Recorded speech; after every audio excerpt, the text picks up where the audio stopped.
जो ngसाइना थादोखरबने अदो मैम नुंगाई नुंगाइते हाइबिउ असम स्टेटना समाइना एक्शन खुदक खुदकता अथुबिदा लौबसे मसिगी मोंगदा अखोइगी इरेपाक खंगलेपाक मणिपुरदसु सिगी मोंगदा एक्शन गजे लौवदी याम नुंगाइनिको कार्बी आलोंग डिस्ट्रिक्ट के बोरजान एरिया दा लैबा सिंगासन चिंगसांगदा मणिपुरदगी सेनखिबा कुकी फुरुप सिंगना लम खोपसिनदुना खुंदा सलंबा सिंग अकनबा मौंगदा Karbi Anglong district council KAAC गे चीफ एजुकेटिव ऑफिसर বিলাকৰ নতুনকৈ আহা অথনি মই সভাতে কৈছোঁ আজি কুকি মণিপুৰৰ পৰা অহা কুকিবিলাক ইয়াৰ প্ৰায় 1000 মান মানুহে ইয়াত আহি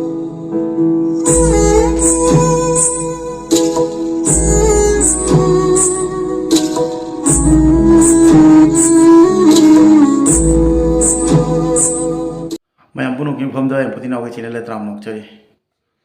मैम अखोइगी असमगी कार्बी आलोंग हाइबा डिस्ट्रिक्ट सिगा मसिदैजिगा खुन नमदा अखोइगी मणिपुरदगी लानगी मतंगदको कुकी मैम चेलखिबा अदुगा लैखिबा सिंगदको अदु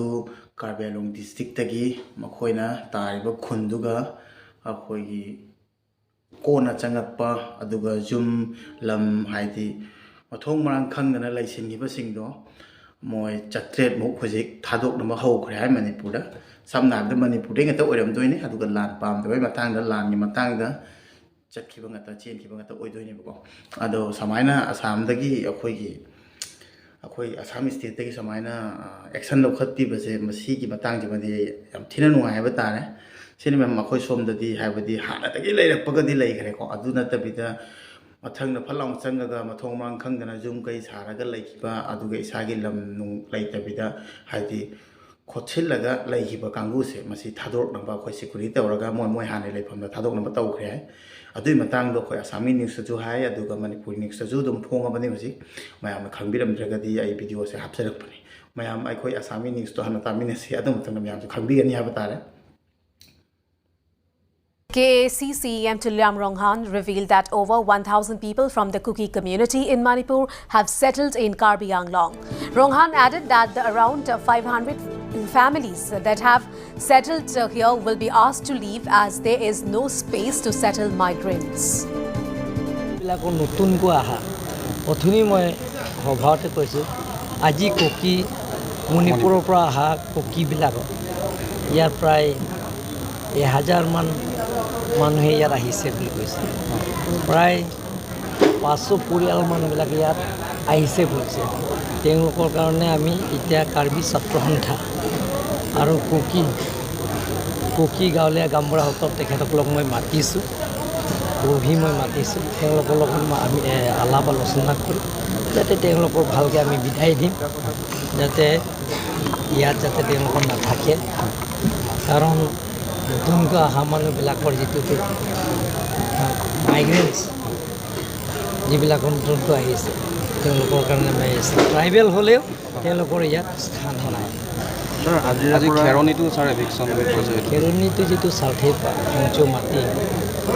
যে বহুত দিনৰ পৰা তেওঁ আমাৰ কাৰ্বিৰ যিটো ফাংচুৰ মাটি দখল কৰিছে দখল কৰি হাইকোৰ্টৰ কেছ তেওঁলোকক দিয়া হৈছে হাইকোৰ্টৰ কেছ দিয়াৰ পিছত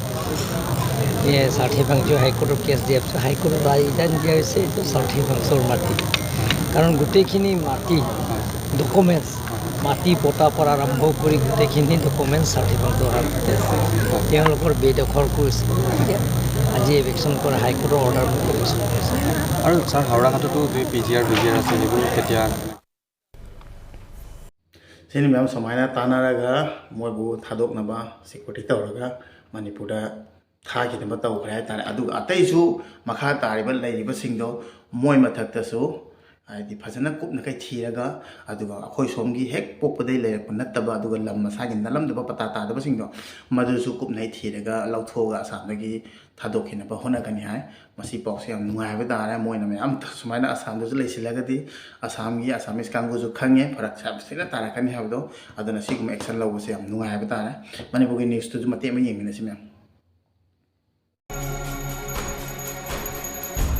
असम की कार्बी आलोंग डिस्ट्रिक्ट के बोरजान एरिया दा लैबा सिंगासन चिंगसांग दा मणिपुर दगी सेनखिबा कुकी फुरुप सिंगना लम खोपसिनदुना खुंदा सलंबा सिंग अकनबा मौंगदा Karbi Anglong district council KAAC गे chief executive officer Tuleram Rohan यावना कार्बी आलोंग की तोंगान तोंगान बा CSO सिंगना यानिंगदबा अमदी नौना खुंदा सलकलेबा कुकी सिंग मखोयगी मरमदा हलन खिनबा असम गवर्नमेंट तक्सिनदुना लाखिबगा लोइनना KAAC ना कुकी जो चाट्रेट बस सिंगदा तोंहनदुना मणिपुर रोमदा हलन हवनख्रे हाइरी मणिपुर थोलिबा इरांग असिना मरम ओइरगा कुकी जो लिसिंग अममुक हेनबा सिंगना असम की कार्बी आलोंग डिस्ट्रिक्ट के बोरजान एरिया की सिंगासन चिंचांग परिंगदा आइन काइना लम खोपसिनदुना खुंदा सलकपा थेंगनरकपदगी डिस्ट्रिक्ट असिगी CSO अमदि महिरोई बोडी सिंगना असम गवर्नमेंट आइन काइना लम खोपसिनदुना खुंदा सलकलिबा कुकी जो सिंग असि मरमदा हलन्नबा तक्सिनदुना लाखिबनी CEO तुलेराम रोंहन्ना हाई मणिपुरदगी सेलकखिबा कुकी जो चाट्रे रोम मणिपुर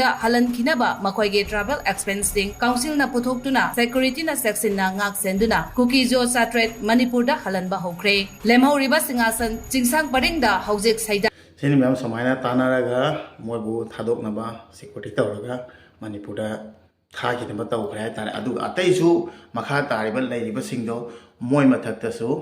हाइदि फजना कुपना कई थीरगा अदुगा अखोय सोमगी हेक पोपदै लेरप नत्तबा अदुगा लम मसागी नलमदबा पता तादबा सिंगदो मदुसु कुपनै थीरगा लौथोगा आसामदगी थादोखिनबा होनागनि हाय मसी पाउसे याम नुंगायबा तारे मोयना मैम सुमायना आसामदसु लेसिलगदि आसामगी आसामिस कांगुजु खंगे फरक साबसिना तारकनि हाबदो अदुना सिगुम एक्शन लौबसे याम नुंगायबा तारे मणिपुरगी न्यूज़ तुजु मते म येंगिनसि मैम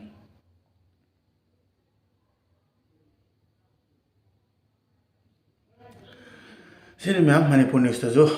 ngसाइना थादोखरबने अदो मैम नुंगाइते हाइबिउ आसाम स्टेट ना समाइना एक्शन खुदक खुदकता अथुबिदा लौबसे मसिगी मोंगदा अखोयगी इरेपाक कंगलेपाक मणिपुर दजु सिगी मोंगदा एक्शन गजे लौवदि याम नुंगाइने को हाइबदि हानादगी लैबसिंग जे नतबको इलीगल अदुगा कोना चंगसिलगा इरांग सागतपा अदुगा हाना लैनरमि मरिदो मदु थुगायना होनरगा इरांग पुथोखिबसे मसिगुम्बजिनिबा खोने थिगलगा तानबि खो हाइजे कुकी मैम खल्लिसे मोय लोइनमक सेनथबय मोंगदमा तवइबा मोय हानदै लेरपदि अखोइना अदुगी मतांगदो हाइबा नथिबा कोना चंगसिलकपा मैम मसिंग हेलकपा अदुगा मथोंमांग खंगदबा म्यानमारदै चंगपको अदमायना इलीगल इमिग्रेंट सिंगसिनिबा लौथोकनबा पुथोकनबा हाइसे अदु नतबिदा सेरान तुरान खन लेरेबा अदुना मोयजे समायना तवरगा खुन क्याम थुना मी चत्रि चनिपान लिसिंग मथक गाय फागी नथिबा जरा तवलेमिसे अदु समायना एक्शन लौबजे याम नुंगायबा तारे अदुना असम सरकार थागतबा ngamte समायना कुपना याम चेतना थम्मी हाय तारे खय सामदि अदुना असम पो चावसे मसिगी नुंगायबसे असमायना खयकी मणिपुर दसु फंगनिंग हाय तारे खयगी लैरिबा मैतै इसी नाव इमाइबेल सिंगदु मसिगी अवाबसे ताहनिंगदे असिगी नुंगायबदे फंगनिंग हाय तारे समायना खयगी मणिपुर सरकार एक्शन लौखतपीनबा हायना आइजु खंजरी हाबे तारे अदुगा कम कांदा करी एक्शन लौबिदोइनोदि खंगद्रे अदु हुजिक फाउदि याम वारी हाय का हायदना कांद्रे हाय तारे को अदो मसिगी एक्शन से याम नुंगायबा तारे मसिगी लौखत एक्शन दिना मसिबदंग हायरगा इ वीडियो से लोइसिनजरगे मैम मसिगी पाउ ताबदा खरा नुंगाय अदुगी तमतरे मैम शेयर तौसरपनि